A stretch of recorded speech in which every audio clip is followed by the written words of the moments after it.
senhor presidente da Câmara de Idanha Nova, Armindo Jacinto, senhor ministro amigo Luiz Capola dos Santos,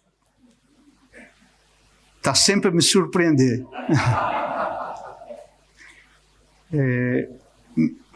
Senhora ministra Neuvina Barreto, que acabo de conhecer com muita satisfação, desejar sorte na sua luta por Guiné-Bissau, pela paz, sobretudo. Sem paz, não há desenvolvimento. Quero agradecer a todos os representantes dos países de língua portuguesa que se sucederam em palavras elogiosas aí à minha pessoa. Estou ficando emocionado.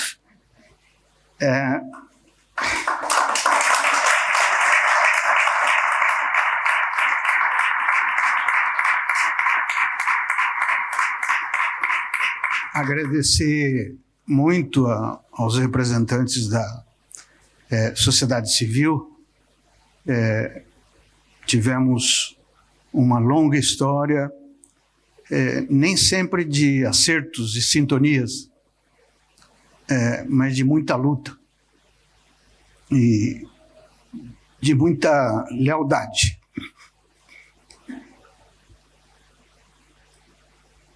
Quero agradecer a medalha que posso. Muito simbólico. Guardo aqui, perto do coração. Estou muito contente que temos conseguido avançar na CPLP. Quando eu tomei posse, havia uma conjunção muito mais favorável, um apoio muito mais forte, principalmente do meu país, Brasil, que depois foi se diluindo e desapareceu. E vejo com muito orgulho que Portugal tomou um pouco o lugar como pátria-mãe de todos nós, de impulsar isso. E agradeço o esforço que o ministro fez para a gente conseguir aprovar esse escritório. Acho que é um símbolo que nós temos em Lisboa, um escritório da CPLP de ligação com a FAO. Isso vai dar uma outra dimensão à nossa cooperação, nos anos futuros. De modo que acho que vou deixando um caminho pavimentado, para o meu sucessor certamente vai continuar. Já tratei com ele isso e já me assegurou que a CPLP continuará sendo prioridade também na sua gestão.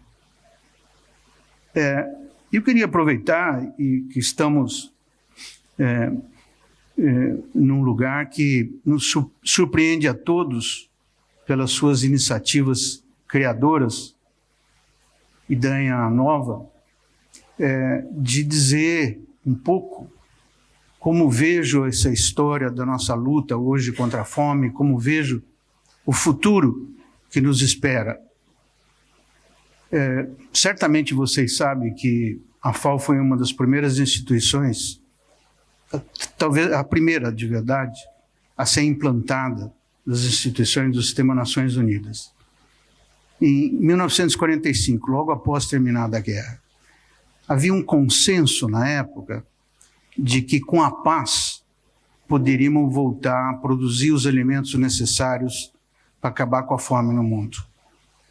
Essa era a ideia que norteou a criação da FAO. E havia um consenso também que precisava aumentar rapidamente a produção de alimentos, porque a guerra tinha devastado grandes regiões, sobretudo da Europa. E era com muita tristeza que um relatório da FAO, aí em meados dos anos 60, mostrava que o crescimento da produção de alimentos era pouca, com exceção da Europa, que tinha se recuperado, mas tinha se agravado muito a crise alimentar na Ásia e se antevia uma crise alimentar, um famine, como é o termo, de proporções nunca vistas, sobretudo atingindo a Índia, Paquistão, Bangladesh e outros países asiáticos. Mas também já se desenhava na África o problema da fome com muita intensidade. Foi nessa época que os esforços científicos se concentraram em torno de uma ideia muito interessante. No México, um cientista americano, Norman Bourleau, percebeu que as variedades anãs de cereais, quando recebiam insumos químicos, aumentavam, em vez de crescerem, produziam muito mais. E foi a partir daí que ele fez uma seleção genética do que depois viria a ser considerado a Revolução Verde. Esse nome que ele mesmo deu, dizendo que estava se começando uma Revolução Verde, principalmente com variedades de trigo, variedade de sorgo, variedade de milho, e depois estendida ao arroz, a mesma tecnologia, foi levada pela FAO à Ásia. A FAO contratou Norman Bourleau, que trabalhava, era um pesquisador em Chapingo, no México, e levou ele para a Índia, depois levou o Paquistão, a Bangladesh, foi levando o Norman Bourleau a tiracolo ao redor do mundo. E o Norman Bourleau ganha, em 1970, o Prêmio Nobel da Paz, por ter evitado a fome no mundo, literalmente. O avanço da produção no decênio entre meados de 60 e meados de 70, 68 a 78, foi extraordinário. Não fosse a Revolução Verde, o mundo tinha conhecido a maior fome do mundo. Bom, estamos falando de 50 anos. Estamos falando de 50 anos. Hoje a situação mudou radicalmente. Se vocês tiverem um dia curiosidade, o discurso do Norman Bourleau, quando ele aceita o Prêmio Nobel da Paz e se defende das críticas que já na época tinha a Revolução Verde, vale a pena ser lido. Um agrônomo falando da importância dos alimentos para a paz. É um primor de discurso.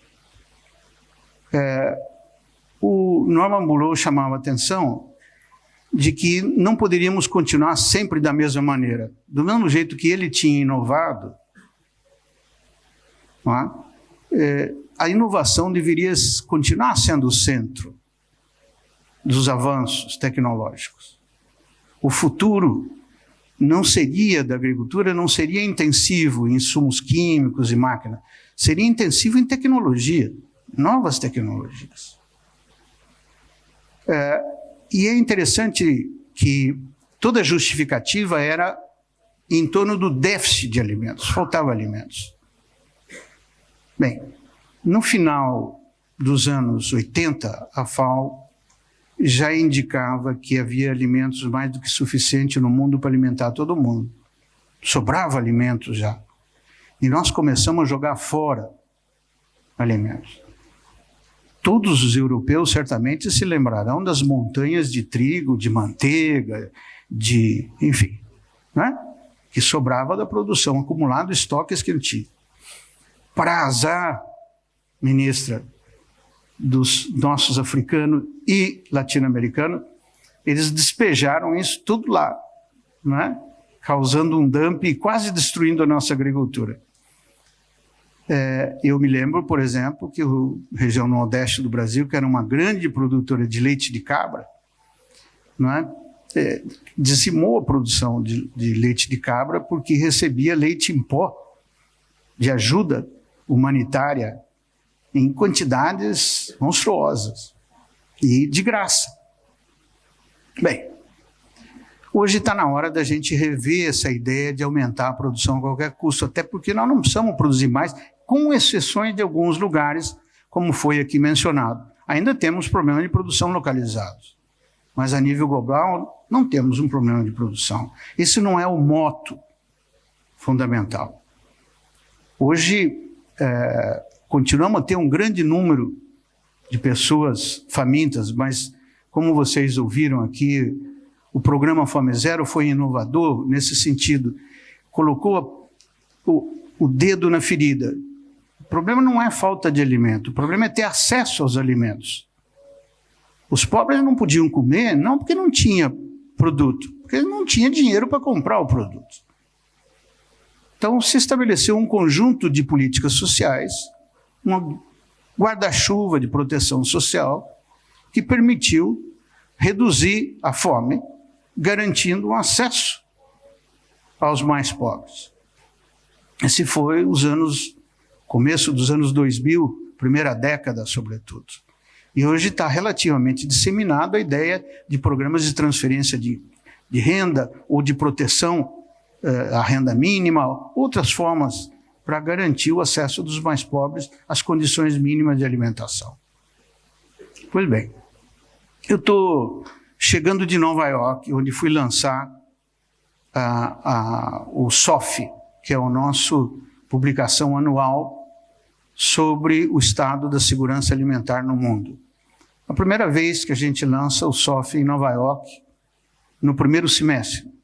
Normalmente a gente lançava no Dia Mundial da Alimentação, 16 de outubro. Depois, portanto, da Assembleia Geral.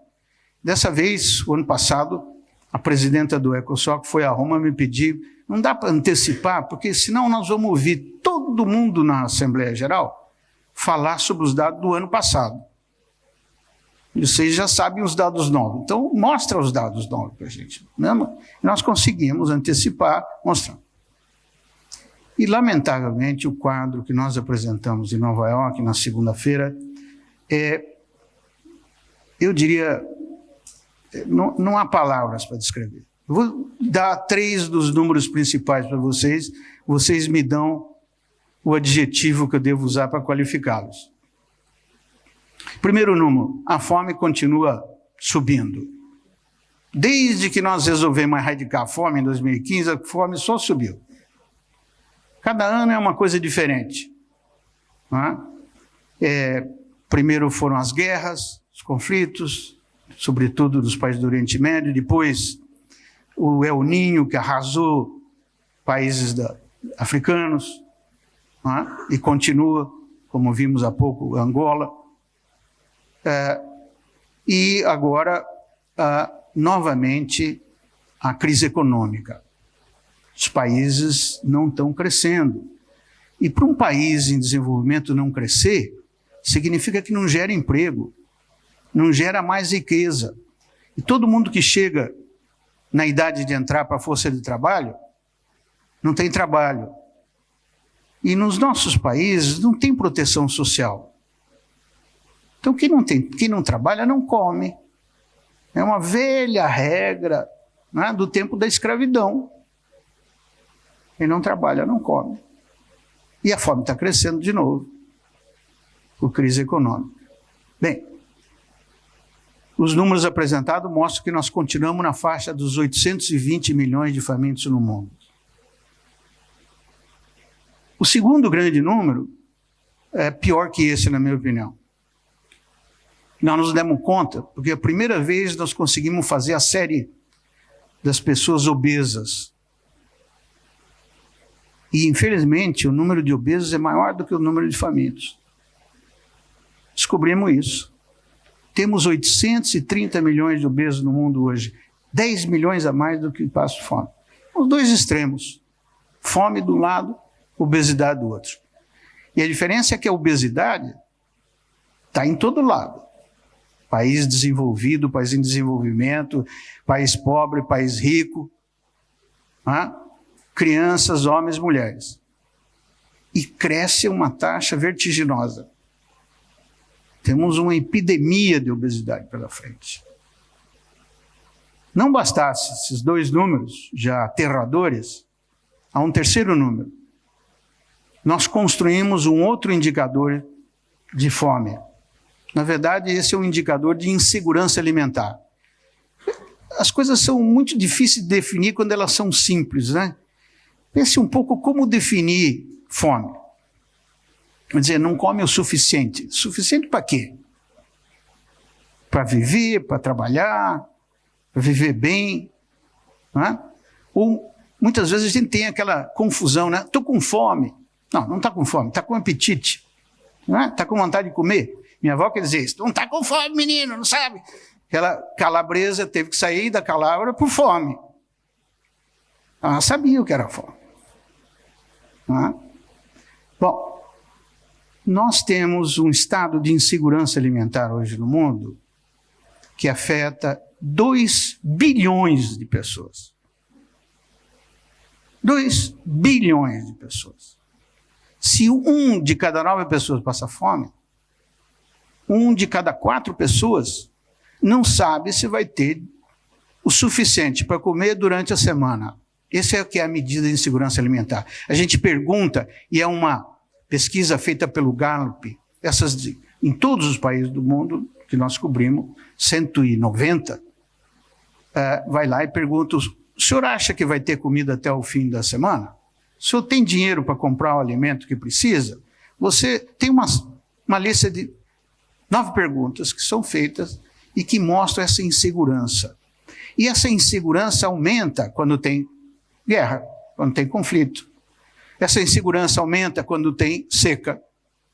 Essa insegurança aumenta quando tem inflação elevada, caso da Venezuela, e etc.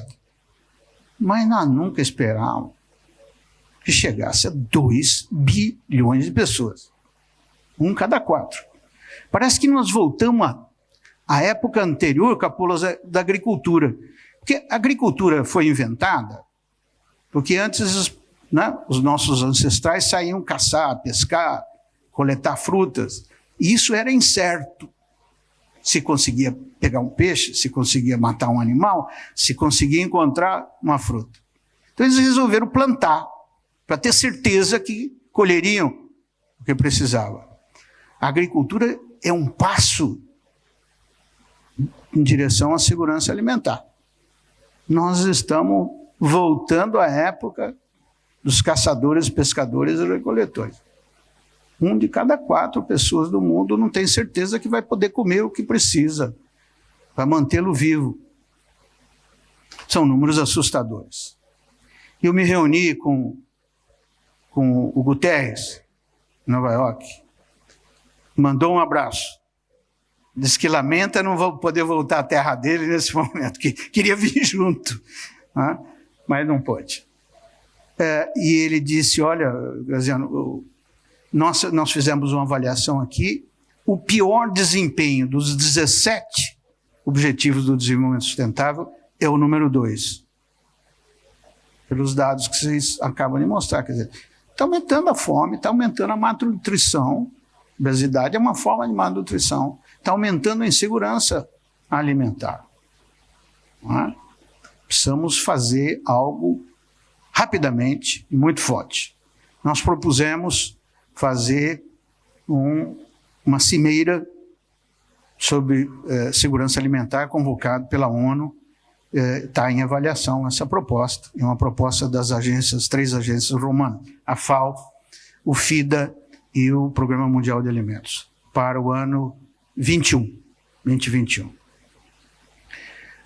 Mas deixa eu voltar ao meu tema. Então, vamos mal. Mas a minha preocupação maior nesse momento é, como eu lhe disse, com o tema da obesidade. Porque, se me perguntar sobre a fome, nós temos um modelo, não vou dizer que o Fome Zero seja o grande programa, mas ele é um bom modelo, que muitos países estão adotando. Vocês viram as referências aqui ao programa de alimentação escolar. Quando eu assumi como ministro de Segurança Alimentar, o programa de alimentação escolar no Brasil era centralizado e distribuía e chegava a todas as crianças dos 6.500 municípios a mesma merenda. Morasse ele na Amazônia, no Nordeste ou no Rio Grande do Sul. E basicamente eram 2 bolachas, água e sal, e um copo de leite reconstituído do leite em pó. Isso era a merenda escolar brasileira. Nós descentralizamos o programa, cada escola hoje compra da sua vizinhança, do seu entorno, não é? Com o mesmo dinheiro. Não custou mais, o mesmo dinheiro. E tem aquela merenda que o André mostrou para vocês aí, não é? De produtos locais, etc. Melhorou a frequência da escola, melhorou o aprendizado, melhorou tudo. Esse programa está, na maioria dos países latino-americanos já tem, estamos levando a África, vários países já incorporaram, e a Ásia também. Não é? Estamos reproduzindo muitos dos programas Fome Zero. Então, o que eu quero dizer com isso é o seguinte, nós não é que temos uma receita de bolo, mas nós temos várias coisas que dão certo para combater a fome. E para a obesidade? O que temos? Quase nada. Estamos tateando. Uma coisa temos certeza absoluta. Não é necessariamente comer muito. Também. Comer menos ajuda. Fazer exercício ajuda. Mas tem um elemento central hoje que causa obesidade e os médicos estão todos de acordo. Nós estamos comendo cada vez mais o que se chama produtos ultraprocessados, com alto teor de açúcar, de sal e de gorduras trans. O que são os alimentos ultraprocessados? São aqueles alimentos que você não consegue identificar o que tem dentro dele. Tá? Não sabe o que tem, porque o sabor é artificial, o gosto é artificial, é um aditivo qualquer que põe, a cor é artificial. Tá? Ou alguém sabe o que tem numa salsicha? O Bismarck sabe, o Bismarck já dizia, se soubesse como são feitas as leis e as salsichas, não estavam em perigo. Não é? Um alemão sábio, não é? Eu só dei um exemplo, mas em geral, esses produtos que a gente compra no supermercado, embalados, empacotados, que é muito fácil de consumir, muito prático, só abre o pacote, põe no micro-ondas, 2 minutos e tal, até uma vez. A gente não sabe o que tem dentro. Não é? Então, uma das coisas que estamos todos de acordo é melhorar a informação ao consumidor. Não, tenho o direito de saber o que eu estou comendo, tenho o direito de saber o que eu estou comprando. Não é? Alertar o consumidor. Estamos defendendo fortemente um modelo chamado modelo chileno. Né? Botar um selo no pacote, né? Alertando, esse produto contém muito sal, ou esse produto contém muito açúcar, ou esse produto contém muito... Esse é um modelo que tem dado certo rapidamente. O Chile tem sido um país inovador. O Chile está fazendo o Fome Zero da obesidade, porque eles têm o maior problema de obesidade na América Latina. São os campeões de obesidade. Não parece, não é? São os campeões de obesidade, principalmente de crianças. Não é? Tem vários programas, por exemplo, proíbem a venda nas escolas de todos esses chipitos, biscoitinho disso, biscoitinho daquilo, que tão pouco são biscoito. São coisas artificiais, empacotadas com um leãozinho, um coelhinho, né? Para a criança ir lá. E quando não tem umas figurinhas dentro, que é para colecionar, etc., para estimular. Não é isso? Está proibido no Chile. Não pode vender para criança. Não pode ter propaganda de refrigerantes na hora das crianças assistir televisão, até, não me lembro que hora, até 9 horas, até 10 horas da noite. Não é? E assim vai. Taxaram. Né? Portugal vai indo no caminho do Chile. Hoje de manhã, me reuni com o Capolas, com o nosso primeiro-ministro, Antônio Costa, para cumprimentá-lo, que Portugal está firme nessa direção, né? Primeiro país europeu, né? Os europeus gostam muito de mandar a gente fazer as coisas, mas eles mesmo fazem pouco das coisas. Não é? Então, Portugal está sendo uma vanguarda nessa direção de implantar um conjunto de medidas para combater a obesidade. Eu estou enfatizando isso porque isso precisa de um esforço nosso. Não é? É fato, nós precisamos produzir comidas saudáveis, dietas saudáveis. E como bem o André disse aqui, né, resumindo o que ele disse, para produzir comida saudável tem que começar com um solo saudável, ter uma semente saudável, ter práticas agrícolas sustentáveis, né? Mas não pode parar aí.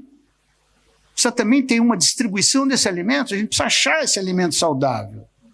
Você vai procurar uma fruta, uma verdura, não acha. Ou quando acha é muito caro. Então, os circuitos locais de produção e consumo que as cidades têm tanto a fazer, quem sabe Idanha Nova pode ser uma vanguarda nesses circuitos locais de produção e consumo. Tá? A Itália do Norte, da Itália, todos os restaurantes se comprometeram a ter uma página no cardápio, produtos quilômetro zero. São produtos que são localmente produzidos e para isso tem um incentivo de produção, um desconto, enfim. Formas de fazer a gente imagina. Tá? O ponto é que nós temos que ter central essa preocupação de uma dieta saudável. E isso tem que atacar os sistemas alimentares. Os sistemas alimentares que nós temos não foram desenhados para produzir dietas saudáveis, como a mediterrânea, para dar um exemplo. Foram desenhados para vender produtos, né, processados, basicamente, rapidamente. É essa a direção da coisa. E, principalmente, a gente não pode esquecer que os sistemas alimentares, muita gente vai do farm to the fork, da produção à mesa do consumidor. É um grande erro pensar isso. Que a parte mais importante dos sistemas alimentares está depois do consumidor. É aquela parte da superestrutura que condiciona o consumo, a produção. Estou falando das escolas de agronomia, dos serviços de extensão, das pesquisas. Tá? 80% dos recursos de pesquisa hoje do mundo vão para 5 produtos, 5 commodities. É verdade que são as commodities que nós comemos. Mas por que não começa a desviar um pouquinho, né, para encontrar maneiras de apoiar agronomicamente, em pesquisa, etc., os produtos que nós precisamos consumir? Temos que pensar nessa superestrutura legal, as leis. É isso que condiciona esse sistema alimentar que nós temos hoje. Nós não mudamos pelo lado da tecnologia, nós mudamos pelo lado aqui da lei, né, da escola, das escolas de agronomia. Por isso é com grande prazer que nós estamos apoiando a constituição do Centro de Agroecologia na CPLP. Estamos plantando uma semente. Eu costumo dizer sempre, estamos abrindo uma janela, né, na Catedral da Revolução Verde. Nós estamos abrindo uma janela para entrar. Plantar essa ideia de que é possível um novo modelo de produção, um novo modelo de consumo, mais sustentável, mais responsável, né? Implica em fazer novas leis, novos regulamentos, ensinar coisas diferentes na nossa escola, para os nossos alunos, praticar coisas diferentes no sistema de extensão que tem. Né? Isso é fundamental. Se não fizer isso, não muda o resto. Como é que a Revolução Verde, leiam lá o Norman Boileau, dizia, como é que nós vamos mudar a forma de produzir? Vamos nas escolas, vamos mudar o currículo das escolas, ensinar que tem que pôr adubo. Agora está na hora de dizer, olha, já fizemos isso, já deu os objetivos, está dando problema isso. Está poluindo a água, está esterilizando o solo, etc. Vamos mudar esse currículo. Né? Então, cada um de nós, gente, tem alguma coisa para fazer. E nós temos muito por fazer. Fizemos muito? Fizemos muito. Né?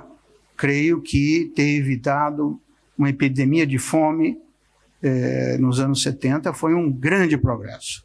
Temos que render essa homenagem à Revolução Verde. E, ao mesmo tempo, por homenageá-la, temos que saber que ela agora está no limite da sua superação. Está na hora de procurar novos modelos para que a gente possa enfrentar essa epidemia de obesidade, epidemia de fome, né? E essa insegurança alimentar que toma conta desse nosso mundo de hoje. Essa é a mensagem que eu queria deixar para vocês. Não são boas notícias, mas são um estímulo para lutar. Eu acho que é isso que nós temos que dizer. A gente só perde quando a gente não luta. É isso que temos que continuar fazendo. Muito obrigado.